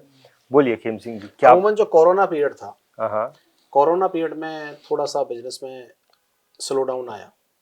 हालांकि बहुत ज़्यादा स्लो डाउन नहीं था, मैं उस समय भी TOT था ऑलरेडी। लेकिन जहाँ मल्टी TOT होता हूँ तो उस समय मैं सिंगल TOT में बना था। रोहित भी COT अपनी एजेंसी में ऑलरेडी उस समय कर रहे थे। लेकिन बिजनेस करने के लिए मैं समझता हूँ कि उस समय मुझे स्ट्रगल करना पड़ा। क्यों करना पड़ा? क्योंकि उस समय एक पर्पस था लोगों का। क्योंकि जिसके पास पैसा था वो पैसे को उस हिसाब से नहीं निकाल रहा था। हालांकि पॉलिसीज़ के बारे में अगर मैं बताऊं तो मुझे बिजनेस करना आसान लगा, लेकिन विजिट्स करने के लिए मुझे प्रॉब्लम आई। क्योंकि सब कुछ बंद हो गया था एक निश्चित समय के लिए, और हमारा जो काम होता है बीमा आग्रह की विषय वस्तु है, ये हमारी मेन पृष्ठभूमि है जिसके आधार पे हम चलते हैं। तो फ़ोन वगैरह पे हम बिजनेस करते थे, हालांकि ग्रुप बनाए गए उसी हिसाब से जिस तरह ऑनलाइन हम कर सकते थे। व्हाट्सएप पे अलग अलग ग्रुप बनाए गए, बिजनेसमैन का अलग बनाया, मतलब एक जो लॉबी होती है, बड़े लोगों की लॉबी होती है, उसका अलग बनाया। हर तरह की लॉबी का एक ग्रुप बना के मैंने उनको गाइड किया, गाइड करके हालांकि बिजनेस किया। लेकिन वो समय लगभग 6 महीने का जो समय था वो स्ट्रगल का था, और वो सबसे ज़्यादा स्ट्रगल का समय था। जैसे लास्ट ईयर था, लास्ट ईयर बहुत ज़्यादा स्ट्रगल किया। तो स्ट्रगल का कारण भी सिर्फ ये था कि LIC के टूर थे 6, और 6 टूर लगातार आ गए जो दिसंबर से लेके फरवरी के 20 टूर थे। सारे टूर में 2 दिन इधर फिर 6 दिन बाहर। तो उसका कारण ये हुआ कि बीच में लगभग 2 महीने तक मैं पब्लिक से टच से कट गया। ज़्यादातर टूरों में रोहित मेरे साथ था नहीं। अमूमन क्या होता है कि मैं बाहर होता हूँ तो रोहित सब कुछ कमांड कर लेते हैं, वो खुद जाते हैं तो कोई प्रॉब्लम नहीं है ऐसी, क्योंकि जितना प्लान प्रेजेंटेशन में मेरा कमांड है, मेरे से ज़्यादा इनका कमांड है, क्योंकि अच्छा क्वालिफाइड है, क्या बात है। तो CA होने के कारण इनका ज़्यादा कमांड है। इनको जब स्टार्टिंग में मैं आया था तो लगभग 125 लोग के रेफरेंस मैंने इनको दिए। आज 125 लोगों से ये TOT और COT कर रहे हैं और अपनी कॉर्पोरेट को कर रहे हैं। सबसे बड़ी बात है कि ये जिस समय कॉर्पोरेट बने, इनके रिकॉर्ड को आज तक पूरी LIC में कोई ब्रेक नहीं कर पाया है। ये 18.5 साल के आसपास की उम्र में ये LIC में आए। सितंबर 2016 में LIC में आए थे। अच्छा। तो जब आए तो मैंने इनको ज़बरदस्ती बनाया था, क्योंकि थोड़ा सा मुझे प्रॉब्लम हुई थी एक हेल्थ के बारे में, क्योंकि हल्का सा एक माइनर अटैक आया था मुझे। अच्छा, तो मैंने खुद सोचा, कौन से साल में? ये 2016 की बात है। 2016 में, ओके। 16 में फिर मैंने इनसे कहा कि भाई आप जो पढ़ रहे हैं आप पढ़ते रहिए, लेकिन आप एक कोड मेरे लिए एक एजेंसी ले लीजिए, ताकि मैं सोचता हूँ कि जब आप अपने काम से निकलें तो एक पैरेलल एम्पायर आपके सामने हो। और मुझे खुशी है कि जब ये पास आउट करे, जब निकले वहाँ से, तो फिर इन्होंने मेरे काम को ही आगे बढ़ाना हो समझा, जो कि बहुत ज़रूरी था, मेरे लिए बहुत ज़रूरी था। कि अगर मान लो सपोज करो मेरे साथ कुछ हो जाता है, कोई मिसहैपनिंग हो जाती है, तो ऐसे केस में आज की डेट में लगभग 21,000 से ज़्यादा पॉलिसी होल्डर का पोर्टफोलियो है। 8,000 से ज़्यादा परिवार हैं जो मेरे विश्वास के आधार पर मुझे आगे बढ़ाने में जिनका पूरा पूरा हाथ है। मैं शुक्रगुजार हूँ अपने पॉलिसी होल्डर्स का, जो आज मुझे अपने फैमिली मेम्बर से भी ज़्यादा समझते हैं, और फाइनेंस के मामले में जैसे अपने घर के फैसले होते हैं, वो मेरे अनुसार ऐसे फैसले में मेरे शामिल होते हैं, हर टारगेट में मेरे शामिल होते हैं। एक चीज़ मैं आपसे ये भी पूछना चाहता हूँ खेम सिंह जी, कि आपने बताया था कि दिल्ली के बहुत सारे जो पुलिस वाले हैं वो आपके कस्टमर हैं, उसके बारे में बताइए, कैसे ये पुलिस, इतने सारे पुलिस वालों को आपने अपना कस्टमर बना लिया? एक्चुअली मेरी जो पृष्ठभूमि है वो दिल्ली की नहीं है। ओके। मैं ग्रेटर नोएडा में जीवर क्षेत्र है, वहाँ पे एक छोटा सा गांव है, वहाँ से दिल्ली आया। लेकिन मेरे अंदर क्या होता है कि जज्बा और जोश बराबर रहता है। एक सोच होती है मेरी, काम जो कराती है एक सोच कराती है। तो मैं कभी कभी जब मन में आता है तो मैं कोई भी रोड पकड़ता हूँ दिल्ली का, जैसे मान लो मैंने आज अकबर रोड पकड़ लिया, या मैंने कोई दूसरा रोड पकड़ लिया, मानसिंह रोड पकड़ लिया, तो मैं एक अपने मन में सोचता हूँ कि भाई मुझे MPs के साथ विजिट करना है, या मुझे IPS के यहाँ विजिट करना है, या मुझे IAS के यहाँ विजिट करना है। तो ये सब कुछ उसका पार्ट होता है। अच्छा। जब मैं विजिट करता हूँ और जाता हूँ, अगर लोग मिलने का टाइम देते हैं तो बहुत ज़्यादा वहाँ पे वो होता है कि मैं कभी भी अपने आप को एज ए LIC एजेंट। नहीं तो क्या ये बात सही है खेम सिंह जी कि बहुत सारे पुलिस वाले आपके कस्टमर हैं? हाँ, फैक्ट। कितने कस्टमर हैं और क्या लेवल के लोग आपके कस्टमर हैं?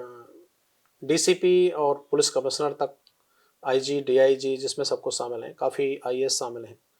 मिनिस्ट्रीज़ में भी काफ़ी अच्छा हुआ है कि मैं छोटी सी सर्विसिंग देने के लिए जाता हूं और बाद में उनको अपना कस्टमर के तौर पे वो कर लेता हूं। नहीं तो कैसे आपने कैसे आपके दिमाग में आया कि मुझे पुलिस वालों को अपना कस्टमर बनाना है? ये कब आया और कैसे आपने उनको अप्रोच करना शुरू किया? एक्चुअली ये चीज़ 2004 में मेरी एजेंसी थी। ये चीज़ 2007-8 में ही मेरे दिमाग में आ गया था ऑलरेडी। अच्छा। रोहित तो 2016 में एजेंसी ली उसने, लेकिन ये चीज़ स्टार्टिंग में जब 4-5 साल हुए तभी आ गया था, क्योंकि अच्छा। मैं 2004 में आया था तो 2004-5 में ही कॉर्पोरेट बने थे। तो मैं शुरुआत में ही कॉर्पोरेट की कंडीशन क्वालिफाई की। कॉर्पोरेट की कंडीशन क्वालिफाई करने के बाद हमारे उस समय SDM हुआ करते थे श्री रामाकृष्णन सर।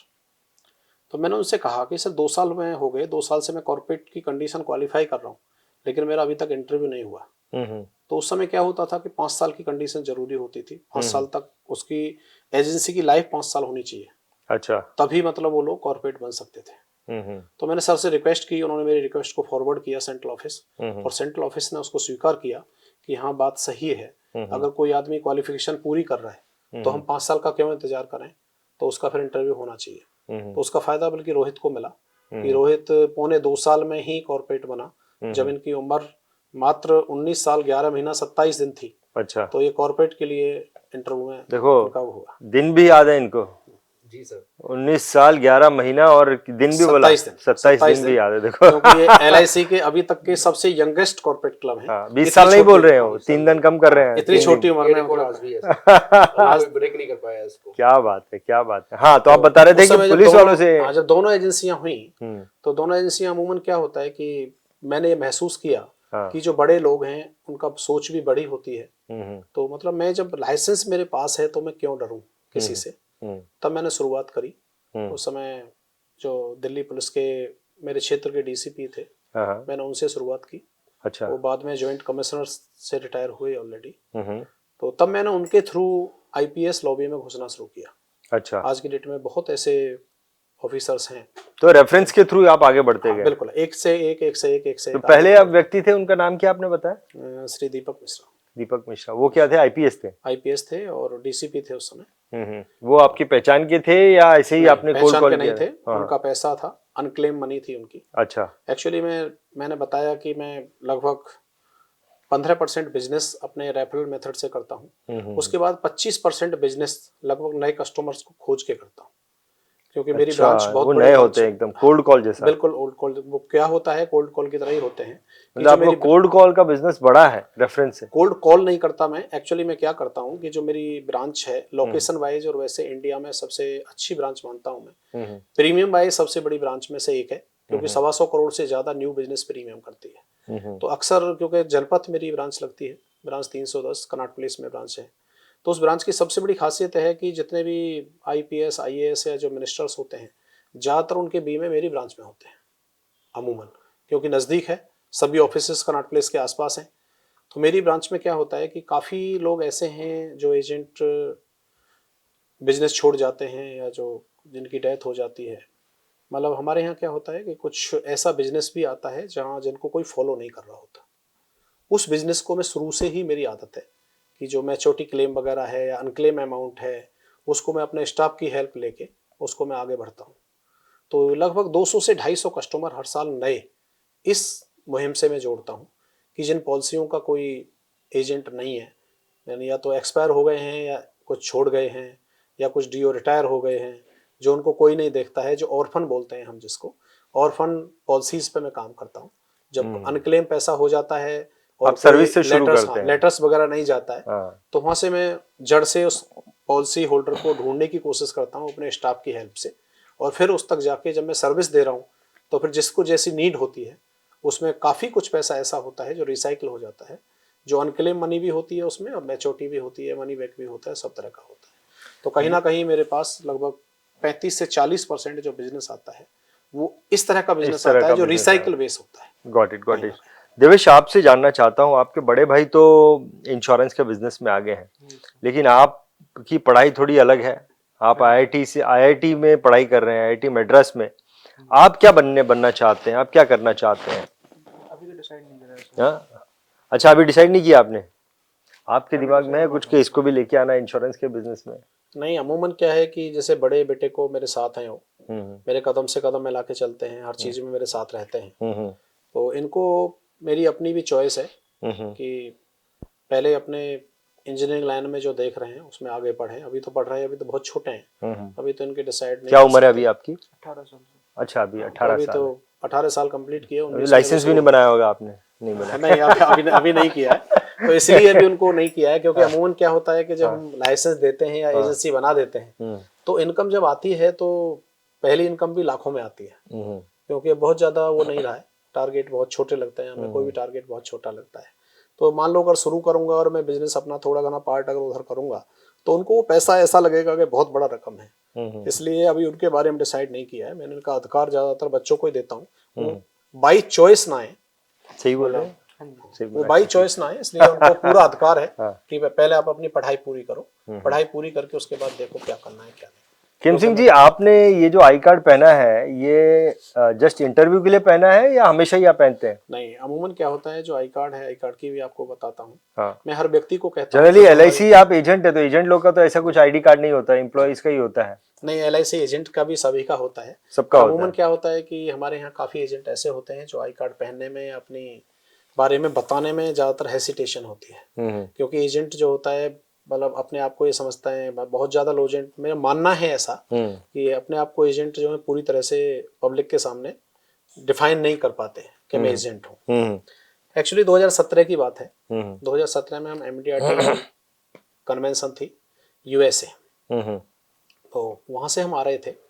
मेरी जो फ्लाइट है वाया फ्रैंकफर्ट थी। अच्छा। तो जब हम आए तो वहाँ पे एक व्यक्ति थे जो इंडिया के ही थे, तो उस समय भी मेरा आई कार्ड पड़ा हुआ था, मैंने लोअर और टी-शर्ट डाला हुआ था, तो ऊपर से जैकेट थी। तो आई कार्ड देख के एक लगभग सीनियर सिटीजन एज के व्यक्ति आए, बोले आर यू फ्रॉम इंडिया? मैं या, बोले विच सिटी में? दिल्ली। तो वो भी दिल्ली से थे। अच्छा। आज की डेट में जो मेरे सबसे बड़े क्लाइंट हैं वो, अच्छा, मेरे बिजनेस का लगभग 30 से 35% अच्छा बिजनेस मुझे आज की डेट में वो देते हैं। ओके। हर साल देते हैं। ओके। लगभग 8 से जो आपको मिले USA में मिले 8 से 10 करोड़ प्रीमियम मेरे बिजनेस और आपसे बातचीत आपका आई कार्ड देख के आई कार्ड देख के हुआ। ओके। तो उस समय क्या था कि सीनियर सिटीजन का एक स्कीम्स होता था, प्रधानमंत्री वय वंदना योजना, उस समय चल रहा था। तो उन्होंने सुना होगा न्यूज़पेपर्स में या किसी उससे, तो उन्होंने कहा कि खेम सिंह जी, आप, ये मेरा नंबर है, तो आप जब दिल्ली जाएंगे, दिल्ली जाके मुझे कॉल करना है। अच्छा। तो मैंने उनका भी नंबर लिया। मैं आई कार्ड से ही मतलब उन्होंने मुझे पहचाना कि भाई मैं LIC अच्छा। तो उन्होंने LIC का देख के पता नहीं मेरे क्या नेचर देखा उन्होंने। हालांकि उनके साथ कॉफी पे हमने चर्चा की। कॉफी मैंने ऑलरेडी उनको बोला, सर एक कॉफी 5 मिनट के लिए मिल लेते हैं, कॉफी बैठ लेते हैं। जब वो दिल्ली आए तो फ्लाइट लैंड करते हुए मैं घर आया। घर आने के बाद उन्होंने कॉल किया, खेम सिंह जी फ्रेश हो गए? मैं हाँ सर। बोले 5 मिनट के लिए मिलना था, एक पॉलिसी है वो 15 लाख वाली, कौन सी है आपकी, उसमें मुझे थोड़ा सा पेंशन के लिए डालना है। जब पहली बार मैं उनके यहाँ गया, जब मिला, जब मैंने उनकी नीड और को एनालाइज किया, उनके बैंक बैलेंस वगैरह को सबको एनालाइज किया, तो 15 लाख के चेक के स्थान पर जो चेक कटे वो 7.5 करोड़ के चेक उनसे लाया। Mind blowing. जो मेरी पेंशन प्लान में मैं लाया उनके हिसाब से। वो ऐसी पार्टी है जो फ्रांस बेस्ड पार्टी है, उनका होटल का बिजनेस है, ऑलरेडी फ्रांस में बहुत अच्छा बिजनेस है उनका, वर्थ वैल्यू भी ठीक है। उनका विश्वास शायद मेरे साथ था और ये आई कार्ड की बदौलत ही था कि मैं उनको मिल पाया।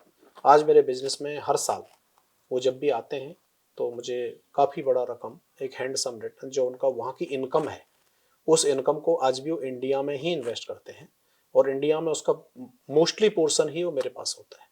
ऑलरेडी काफ़ी बड़ा पोर्शन होता है, रेगुलर प्रीमियम भी वो काफ़ी मेरे को देते हैं और जब भी आते हैं वो मुझे मतलब काफ़ी कुछ फंड करोड़ों में क्या बात है जाते हैं। दिवेश, तो ये सिर्फ आई कार्ड की बदौलत ही है कि मतलब मैं उनको मिला। शायद अगर आई कार्ड मेरी उस समय पड़ा हुआ नहीं होता तो मेरी उनकी कोई पहचान नहीं होती। इसलिए मैं हर व्यक्ति को कहना चाहूंगा कि अपनी पहचान को छुपाए नहीं, बल्कि अपनी पहचान भी हमको बहुत अच्छा काम दे सकती है। बिल्कुल। संध्या, इन्होंने कॉफी पे चर्चा की उनके साथ और इनको जो है इतना 7.5 करोड़ का चेक मिल गया। मैं तो इनके साथ पकौड़े पे चर्चा कर रहा हूँ।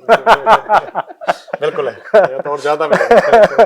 तो मेरे को ये बताइए खेम सिंह जी कि आप जो है अभी तो आपने एलाइट क्लब ये अचीव कर लिया है, आपने कभी 21 TOT भी किए थे, आपके बच्चे अब जो है वो आप अच्छा खासा बिजनेस कर रहे हैं। वो क्या चीज़ है जो आपको इतना मोटिवेटेड रखती है कि नहीं मुझे अभी और भी करना है और भी करना है? वो बताइए, मोटिवेशन कहाँ से मिलता है आपको? एक्चुअली ऐसा कुछ भी नहीं है। अमूमन क्या होता है कि मैंने 21 MDRT किए थे। हाँ। TOTs में तो मैं डबल ट्रिपल तक गया हूँ ऑलरेडी। तो अमूमन क्या होता है, एक मोटिवेशन होता है मेरे यहाँ पर। मैं ऐसा जैसा समझता हूँ कि हर ऑफिसर्स का एक विश्वास होता है। मेरे SBA श्री संजय गर्ग जी से लेकर मैं ये भी मानता हूँ कि आज अगर मैं यहाँ पे हूँ तो उसमें बहुत कुछ योगदान मेरे विकास अधिकारी का है। अगर मैं श्री संजय गर्ग जी की टीम में नहीं होता, किसी दूसरी विकास अधिकारी के पास होता, तो शायद आज खेम सिंह यहाँ नहीं होता जहाँ आज है। इसके पीछे इसका श्रेय मेरे सभी LIC के उन ऑफिसर्स को जाता है जो लोग मेरा साथ देते हैं और जो लोग मुझसे आशा करते हैं। मेरे यहाँ तो वो आशाएं जो है लोगों की, वो आपका मोटिवेशन, वो मुझे मोटिवेट करती हैं। जैसे मेरे ब्रांच इंचार्ज भी शामिल हैं, मेरे गुरु तो हैं ही हैं, क्योंकि सुबह और शाम दोनों कॉल जब मैं सुबह में जगता हूँ तो पहला कॉल मेरे गुरु का ही होता है, और आगे जो कॉल्स होते हैं एसडीएम सर हैं, आपके जेडएम सर हैं, आपके जो ब्रांच के इंचार्ज हैं, आपके कभी कभी सेंट्रल ऑफिस से भी इस चीज़ के लिए कॉल आते हैं। तो मैं अपने आप को सौभाग्यशाली समझता हूँ कि मैं अपने ऑफिसर्स की हर कॉल को ऑनर करने की कोशिश करता हूँ। सिर्फ यही चीज़ है जो मुझे आगे बढ़ने के लिए या ज़्यादा काम करने के लिए प्रेरित करती है, और मैं ज़रूर चाहता हूँ कि हर आदमी मुझसे ऐसी भावना रखे और मुझसे आगे बढ़ने के लिए मुझे कहते रहें। खेम सिंह जी, जब आपने शुरू किया था तब आपने एक आपके ब्रांच मैनेजर को या डेवलपमेंट ऑफिसर को बोला था कि मैं टॉप एजेंट बनूंगा, तब आपका ये गोल था। आज आप अपने अंदर क्या गोल रख के चलते हैं? अमूमन क्या होता है कि मैं हर व्यक्ति को, जो मेरे जितने भी लोग मेरे ग्रुप में, आज मैं एलिट क्लब मेंबर में आता हूँ। एलिट में भी बहुत कुछ होता है, ई है, E1 है, E2 है, E3 है। मैं अपने आप को यही सोचता हूँ कि मैं जो E3 इसकी बेस्ट पोजीशन है, मैं E3 में एंटर करूँ। करने के लिए बहुत कुछ है। जब कॉर्पोरेट थे उस समय एलिट क्लब नहीं बना था, तब हमने सेंट्रल ऑफिस को, जो हमारे ऑफिसर्स हैं, चेयरमैन साहब को हमने रिक्वेस्ट की थी, सभी लोगों ने मिलकर, कि सर कोई ऐसा क्लब बनाओ, क्योंकि हम कॉर्पोरेट बनने के बाद में हमें ये लगता है कि हम अब सबसे बड़े क्लब में आ गए, हमें अब कुछ नहीं करना।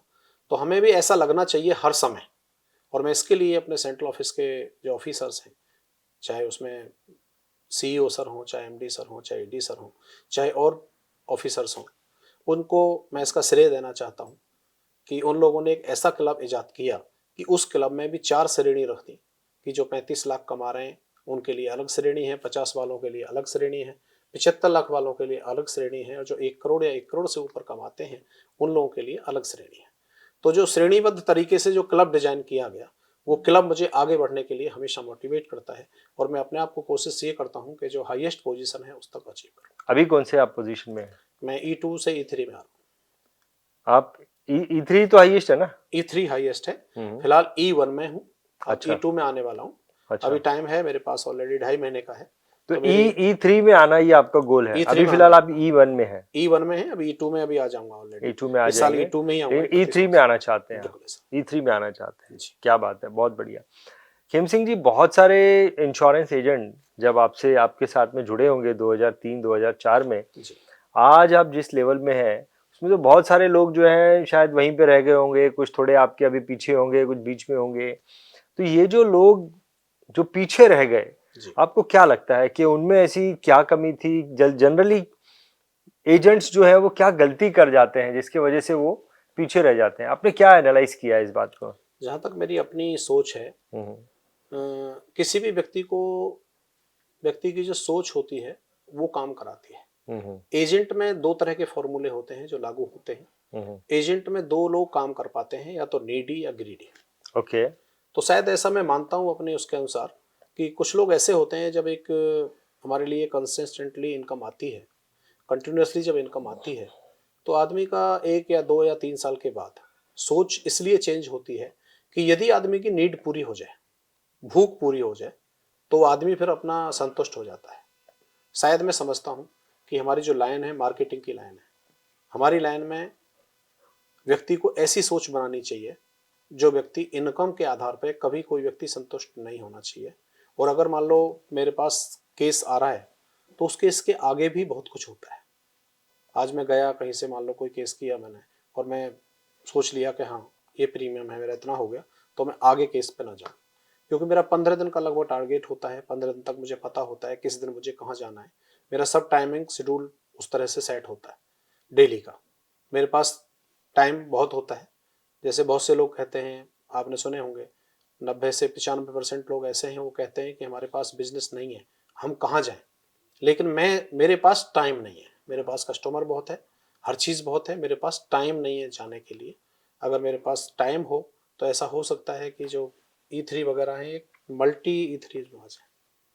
तो जहाँ तक मैं सोचता हूँ उन एजेंट्स के लिए सिर्फ ऐसा ही हो सकता है कि उन एजेंट की सोच शायद नहीं रही होगी उस लेवल की, और उनकी नीड फुलफिल हो गई होगी, क्योंकि थोड़े दिन में आदमी इसीलिए संतुष्ट हो जाता है कि जिसकी नीड नहीं होती। तो 2 चीज़ ऐसी मैंने बताई आपको एजेंट्स की, नीडी और ग्रीडी। 2 ही लोग आगे बढ़ पाते हैं। तो जिनकी नीड पूरी हो जाती है, या जिसको लालच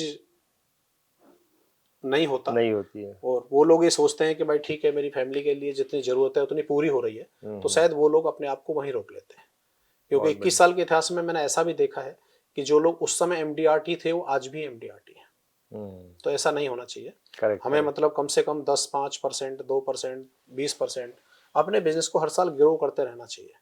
ये श्रेणीबद्ध दो तो तरीके होते हैं कि हमें क्या करना है क्या नहीं करना है, हमें कौन से ग्रुप में जाना है, लेकिन मेरा मानना यह है कि कम से कम हर साल 20% ग्रोथ के साथ कम से कम हर एजेंट को आगे बढ़ना चाहिए। देवेश, आपके पिताजी जो है वो पहले तो इन्होंने पुलिस वाले बने, पुलिस वाले वैसे ही बहुत स्ट्रिक्ट होते हैं, उसके बाद ये टीचर बन गए, टीचर भी वैसे ही स्ट्रिक्ट होते हैं। आपके पिताजी एक्चुअली क्या मतलब थोड़ा मजाक मस्ती भी करते हैं कि नहीं करते हैं? करते हैं मजाक मस्ती? क्योंकि जब से मैं देख रहा हूँ एकदम strictly cut to cut answer. नहीं, ऐसा नहीं है। आपकी क्या राय है इसमें? मजाक मस्ती करते हैं ये? हाँ, हंसी मजाक करते हैं आप लोगों के साथ में? ऐसा हमेशा स्ट्रिक्ट तो नहीं रहते ना, क्योंकि इन्होंने बोला एक पोल खोली इन्होंने तो स्ट्रिक्ट है, आपने नहीं बताई। हंसी मजाक करते हैं। दिन में मैं जानबूझ के भी बात करता रहता हूँ, छेड़ता रहता हूँ, ऐसी कोई बात नहीं। एक चीज तो मैंने देखा संध्या, ये थोड़े ज्यादा भक्त हैं पिताजी के। आप बताइए हंसी मजाक करते हैं कि नहीं करते हैं? हाँ, करते हैं। ठीक है, आप भी अपने हस्बैंड के साइड में ही जाएंगी। चलिए, मैं जिस तरीके से आपके बच्चों ने आपको अपना रोल मॉडल बनाया है, आपके रोल मॉडल कौन है? 90% लोग एक ही बात कहते हैं कि हर व्यक्ति को भरत पारिक बनना है। ओके। जब हम स्टार्टिंग में आए तो उस समय भी हर ब्रांच में ये बात होती थी, हर मीटिंग में यही बात होती थी। उस समय भरत पारिक जी का एग्जाम्पल दिया जाता था। जब मैं पहली बार ट्रेनिंग में गया और मैं भरत पारिक जी से मिला तो रियली डाउन टू अर्थ हैं, काफ़ी ज़्यादा सज्जन व्यक्ति हैं। आज की डेट में अगर हम देखें तो उनसे बहुत कुछ हमने सीखा है। सबसे बड़ी बात है, एक उनके चेहरा हमेशा सौम्य तरीके से होता है, फेस रीडिंग करते हैं व्यक्ति की, कम बोलते हैं, अपने काम के प्रति जो मेरा लगभग गुण है वो पूरा गुण मैंने उनसे सीखा है और मैं अपने रोल मॉडल के रूप में श्री भरत पारिक जी को फॉलो करता हूँ। क्या बात है, जैसा आपने बताया अभी, ये मेरा सौभाग्य भी है कि हम 2 लोग इंडिया में आज की डेट में ऐसे हैं तो टोटल एजेंट स्ट्रेंथ है कि जो आपके हाथ में मैगजीन है, जो आपने स्टार्टिंग में बोला फाउस मैगजीन, तो मैं सौभाग्यशाली हूँ कि मार्च 2014 में भरत भाई का इंटरव्यू हुआ, जबकि फाउस के लिए अप्रैल 2014 में मेरा इंटरव्यू हुआ। तो हम केवल 2 लोग ऐसे हैं जिनका फाउस में इंटरव्यू हुआ और अपने आप में बहुत बड़े सम्मान की बात है फाउस में इंटरव्यू आना और फाउस में हमारा फोटो आना, ये भी बहुत बड़ी बात है। खेम सिंह जी, वैसे तो भरत पारिक को अपना रोल मॉडल बहुत सारे एजेंट मानते हैं, लेकिन भरत पारिक जी को भी ये वीडियो देखकर बहुत अच्छा लगेगा कि एक व्यक्ति जो मुझे अपना रोल मॉडल मानता है वो मेरे साथ कंधे से कंधा मिला के मेरी तरीके से ही तरक्की कर रहा है। इनफैक्ट मुझे तो ऐसा लगता है कि कई ऐसे वर्ष होंगे आपने उनसे भी ज्यादा बिजनेस किया है। बिल्कुल किया, कई बार ऐसा है, एक बार नहीं कई साल ऐसा रहा है, हर साल ऐसा होता है। बिल्कुल पॉजिटिव फाइटिंग की तरह होती है। अमूमन क्या है, भरत भाई ने भी जिस तरह मैंने अपनी जनरेशन को आगे बढ़ाया है, ऐसे भरत भाई ने भी अपनी जनरेशन को आगे बढ़ाया है। बबीता भाभी जी के नाम भी ऑलरेडी एजेंसी है और दोनों बेटियाओं के नाम भी, प्रियंका का नाम भी है और जो बेटी है दूसरी उसके नाम भी एजेंसी है। क्योंकि जैसे मेरा बिजनेस अब 3 जगह डाइवर्ट हुआ है, ऐसे भरत भाई का बिजनेस भी 3 जगह डाइवर्ट हुआ है, 4 जगह डाइवर्ट हुआ है। बहुत बढ़िया। अगर चारों को अगर वो मिला के देखते हैं तो इसमें कोई दो राय नहीं है, आज भी वो नंबर 1 ही है। क्योंकि वो 4 जगह बिजनेस डाइवर्ट होता है तो इसलिए कभी हम आगे होते हैं तो कभी वो आगे होते हैं, इसलिए हमें लगता है। लेकिन आज भी अगर हम देखें तो मानवता के आधार पर भी अगर हम देखें तो भरत भाई मुझसे बहुत बड़े हैं। ये मेरा सम्मान है कि हाँ, हम उनको देख के आगे चल रहे हैं, कभी आगे हो जाते हैं, कभी पीछे हो जाते हैं। और ऐसा है भी, वो एक छोटे भाई की तरह ही हर व्यक्ति को प्यार करते हैं, मुझे ही नहीं, वो जितने भी एजेंट उनसे मिलते हैं, मिलकर हर आदमी को लगता है कि हाँ हमें भरत भाई बनना है। तो ये बहुत बड़ी बात है कि पूरे LIC के रोल मॉडल के बारे में देखें हम तो ऐसा आदमी होना चाहिए। और मैं भी चाहूँगा, मेरे अंदर भी बहुत कमियाँ हैं, लेकिन अभी वो सारी कमी को दूर करते हुए मैं भी ज़रूर चाहूँगा कि लोग एक रोल मॉडल के रूप में, शायद हो सकता है मुझे फॉलो करते हो, लेकिन मैं नहीं समझता जैसे भरत भाई को फॉलो करते हैं हर व्यक्ति ऐसे हमारा नाम लेता हो। तो ये बहुत बड़ी बात है और हम उनसे हमेशा सीखने को मिलता है। खेम सिंह जी, क्या पता किस कोने में, किसी गांव में लोग आपको फॉलो करते होंगे, आपको अपना रोल मॉडल मानते होंगे, अभी तो हमको पता नहीं है। लेकिन सॉरी, मैं आपका नाम भूल गया, राजीव ना? रोहित। कभी आपका इंटरव्यू हुआ और उस इंटरव्यू में अगर आपको ये कहने बोला कि अपने पिताजी के लिए एक लाइन बोलिए, तो क्या बोलेंगे आप? क्या बोलना चाहेंगे? मैं ये आपसे भी पूछने वाला हूँ, याद कर लीजिए, क्या बोलेंगे आप? सर इसमें मैं बोलना चाहूँगा कि मेरे फादर मेरे दोस्त, हर तरह की बात मैं शेयर कर सकता हूँ उनसे, चाहे आपका, ये मैं आपको भी बोलने वाला हूँ, आप भी याद करके रखिए। हाँ बोलिए। चाहे बिजनेस है, चाहे वैसे कोई वैसे अलग हेल्प लेनी है या कोई अलग कुछ बात करनी है, तो हम कर सकते हैं ऐसा। आज की डेट में ऐसा नहीं है कि यंग जनरेशन इतने ज़्यादा अटैच हो, वो बात नहीं करते हैं। परफेक्ट, बहुत बढ़िया। एक लाइन में बोलना है, उन्होंने तो 4-5 लाइन में बोला, आप एक लाइन में बोलिए। आपको अपने पिताजी के बारे में एक लाइन बोलनी है, वो भी किसी इंटरव्यू में। मान लीजिए फोर्ब्स में इंटरव्यू हो रहा है आपका, तो क्या बोलेंगे अपने पिताजी के बारे में? 1 लाइन। जो मैंने आपको बोला था, कांस्टेंट हार्ड वर्क करते हैं। कांस्टेंट हार्ड वर्क करते हैं, यही चीज सीखी है। फैंटास्टिक। आप 5 साल से उनको देख रही हैं, आपके फादर इन लॉ है, ऐसे लगते नहीं है, ही लुक वेरी यंग, 51 ही अभी उनका एज। आप क्या एक लाइन बोलना चाहेंगे? आपका इंटरव्यू हो रहा है फोर्ब्स में, तो क्या बोलेंगी आप अपने फादर इन लॉ के बारे में? सर बहुत प्राउड फील होता है जब हम लोग जाते हैं पापा जी के साथ, तो वहाँ पे मतलब पापा जी को हर उसमें बुलाया जाता है एज ए स्पीकर बोलने के लिए, तो वहाँ पे भी बहुत अच्छा लगता है हमें। बस यही प्राउड ही फील होता है। फैंटास्टिक, बहुत बढ़िया, ये भी बहुत बड़ी बात है आपने जो बात बोली है, सुपर्ब। तो सर बहुत लंबा हम लोग इस इंटरव्यू को नहीं खींचेंगे, एक प्रश्न और आपसे करना चाहूंगा। ये जो आपने इतना लंबा समय इतना dedicatedly as a insurance agent आपने दिया है, आप बहुत ही डेडिकेटली, बहुत ही फोकस्ड, मैं आपसे बात कर रहा हूं तो मुझे समझ में आ रहा है कि कितनी आपकी फोकस्ड सोच है आपके बिजनेस को लेकर। आपने इस जर्नी में आपने क्या आपकी लर्निंग अगर निकाली जाए कि भाई मैंने इतना साल काम करके मुझे ये चीज समझ में आई है ग्रोथ के बारे में, सक्सेस के बारे में, तो वो निचोड़ क्या है, वो बताइए। एक्चुअली मैंने जहाँ तक अपने बिजनेस को देखूं, मैं ये बात सभी अपने LIC के उन दोस्तों को, उन भाइयों को, उन बहनों को मैं ज़रूर बताना चाहूँगा। हमारे यहाँ पर क्या होता है कि central office, zonal office, division office अपने आप में छोटे छोटे कंपटीशन हर समय फ्लोट करते हैं, जो क्वार्टर वाइज भी होते हैं, जो मंथली भी होते हैं, जो फोर्टनाइट वाइज भी होते हैं, जो ईयरली भी होते हैं। मैं अपने सभी दोस्तों को ये कहना ज़रूर चाहूँगा कि कंपटीशन का छोटे से छोटे पार्ट से लेकर और कंपटीशन के बड़े से बड़े पार्ट तक सिर्फ कंपटीशन को ही अगर क्वालिफाई करते रहें और अपनी स्थिति को, अपनी ब्रांच को, अपने डिवीज़न को, अगर अपने डिवीज़न को टॉप करते रहें तो इंडिया के टॉप 10 में आने का साहस रखता है आदमी। क्योंकि अगर हम देखें तो हर व्यक्ति को ये चाहिए कि अपनी बिजनेस तो हम करते हैं, काम हम करते हैं, हमेशा करते हैं, डेली करते हैं, करते रहते हैं, लेकिन जो खुशी एक कंपटीशन को क्वालिफाई करने पे होती है, किसी भी कंपटीशन को, मैं चाहे कोई भी कंपटीशन हो, चाहे सेंट्रल ऑफिस का हो, चाहे जनरल ऑफिस का हो, चाहे डिवीजन लेवल का हो, हर कंपटीशन को सर में जो उसका उच्चतम स्तर होता है उससे भी मल्टीप्लाई करने की कोशिश करता हूँ। मुझे खुद भी पता नहीं है सर काम करने का जो कहाँ में मुझे जाना है, क्या करना है, कहाँ पहुँचना है। सिर्फ कंपटीशंस को मल्टीपल हायर क्वालिफिकेशन पर क्वालिफाई करने के आधार पर ही मेरा इंडिया के टॉप 3 में नंबर आ जाता है। तो हर व्यक्ति को मैं यही कहूँगा कि वो अपना काम उन्हें डेली करना है, लेकिन सिर्फ जो कंपटीशन फ्लोट किए जा रहे हैं, जो हमारे बड़े ऑफिसर्स हैं, उनकी सोच बहुत बड़ी है, उनका कद बहुत बड़ा है, उनका अनुभव बहुत बड़ा है, तो कभी भी ये नहीं चाहेंगे जो सेंट्रल ऑफिस है या जनरल ऑफिस है या डिवीजन ऑफिस है कि हम अपने एजेंट्स की हमेशा वो भलाई चाहते हैं। हमारी भलाई में ही हमारे संस्था की भलाई है सर। हम उसको हाईएस्ट क्वालिफिकेशन तक कंपटीशन को क्वालिफाई करें। अगर हम ऐसा करते हैं, ऐसा सोचते हैं, तो हर व्यक्ति जो जहाँ सोचता है वो वहाँ बन सकता है। चाहे वो भरत पारेख जी भी बन सकता है, वो खेम सिंह भी बन सकता है, वो दूसरी चीज़ भी जो उसने सोचा है। जहाँ तक LIC में असीम कार्य करने की क्षमताएं हैं, असीम इनकम की क्षमताएं हैं, कोई इनकम की बंधन नहीं है किसी भी तरह का। एक ब्लैंक चेक होता है हमारे हाथ में जब महीने की स्टार्टिंग होती है, साल की स्टार्टिंग होती है। हर व्यक्ति जब 31 मार्च की क्लोजिंग होती है तो हर व्यक्ति 0 से शुरू होता है। वो व्यक्ति की सोच के ऊपर आधारित है कि उसको कहाँ तक जाना है, कहाँ तक नहीं जाना है। हर व्यक्ति जो सोचे, लेकिन उस सोच को अपने कार्यशैली में निर्धारित करे।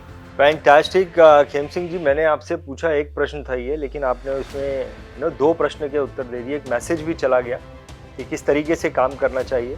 और मेरे मन में अगर आपकी एक खूबी के बारे में पूछा जाए, जैसे आप लोगों ने बोला है, तो आप एक तीर से कई सारे निशाने लगा देते हैं, वो आपकी खासियत है। बहुत बढ़िया। तो दोस्तों, ये हमने बहुत ही पावरफुल इंटरव्यू लिया है मिस्टर खेम सिंह जी का, जो कि फोर्ब्स में जिनका इंटरव्यू आया हुआ है। फैंटास्टिक। बहुत बहुत धन्यवाद खेम सिंह जी, आपका समय देने के लिए और आपकी जीवनी को हमारे साथ में शेयर करने के लिए। It was really a very powerful video. Thank you very much. Thank you sir. Video पसंद आया तो लाइक करो, सब्सक्राइब करो और शेयर करना मत भूलना।